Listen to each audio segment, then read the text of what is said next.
Olha, o Ministério do Trabalho está acéfalo com a indecisão da Justiça, depois também da decisão que impede a posse da deputada Cristiane Brasil. Para falar mais sobre esse assunto, está conosco o ex-ministro do Trabalho, Almir Pazzianotto. Ministro, bom dia. Muito obrigado pela gentileza de sempre. Bom dia.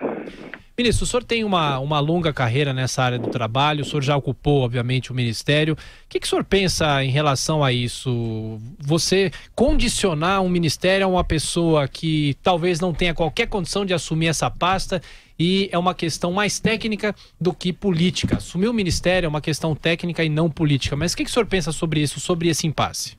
Eu vou abordar o assunto em respeito à Jovem Pan e aos ouvintes, pelo fato de se tratar de um problema de relevante interesse nacional. Não quero, com isso, entrar no julgamento da indicada pelo presidente Temer, pessoa que eu não conheço, a deputada Cristiane Brasil. O fato é que a Constituição confere ao presidente, sem dúvida alguma, a prerrogativa da indicação de ministros de Estado. E a Constituição determina que aos ministros de Estado compete exercer a orientação, coordenação, supervisão dos órgãos de entidades da administração federal, expedir instruções, apresentar ao presidente relatório. Enfim, a atividade de um ministro é politicamente difícil e, obviamente, exige aquilo que é exigido quando da indicação de ministros para tribunais superiores. Reputação ilibada e notável conhecimento na sua área.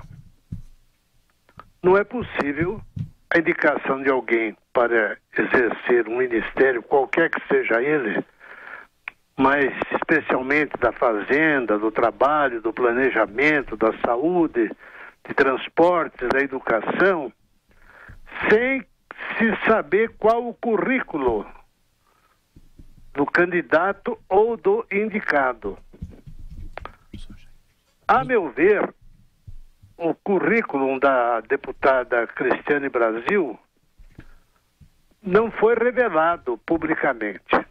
Nós não sabemos quais as suas aptidões em matéria de sindicalismo, legislação do trabalho, trabalho análogo ao escravo, fiscalização do trabalho, convenções internacionais da OIT, reforma da CLT, temas palpitantes nesse momento e que exigem, obviamente, Sim, de quem é o titular da pasta, a possibilidade de colaborar com o presidente da República, com o Legislativo e até com o Judiciário. Ministro, Perfeito. pergunta do professor Vila.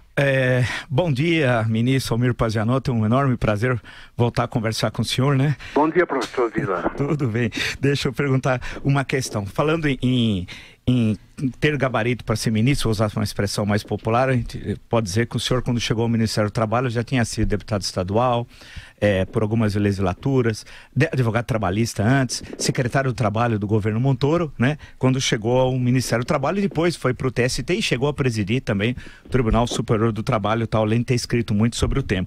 Então eu queria aproveitar essa longa experiência do senhor e fazer uma relação com essa questão bem atual e discutir essa polêmica que está presente sobre a reforma trabalhista, se os novos contratos, ela vale a partir dos novos contratos ou ela tem efeito retroativo? Grosso modo, fala assim, numa forma um pouco mais simples. Essa questão, qual é a interpretação do senhor? Professor Vila, uma grande alegria voltar também a conversar com o senhor.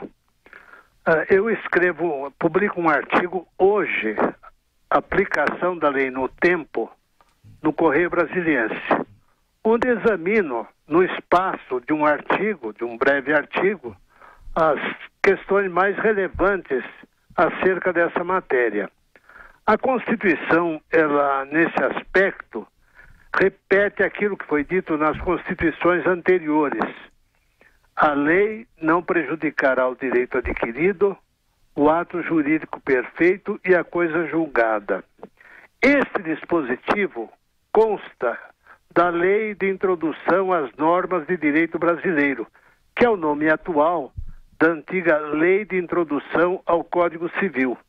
Lá também se dizia, desde 1942, que a lei não prejudicará o direito adquirido, a coisa julgada, o ato jurídico perfeito.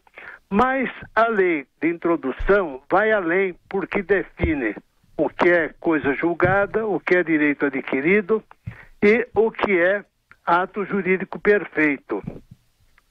O advogado sabe, o juiz sabe, mas mesmo com uma certa clareza da lei, há situações um pouco confusas, o que exige do intérprete, não é? Uma avaliação, digamos, norteada pelo espírito social, segundo informações históricas, informada pela lógica e pelo texto escrito. Afinal de contas, neste caso da reforma trabalhista, é possível cobrar do trabalhador honorários de perito, custas processuais, sucumbência, relativamente a processos ajuizados anteriormente à entrada em vigor da nova lei?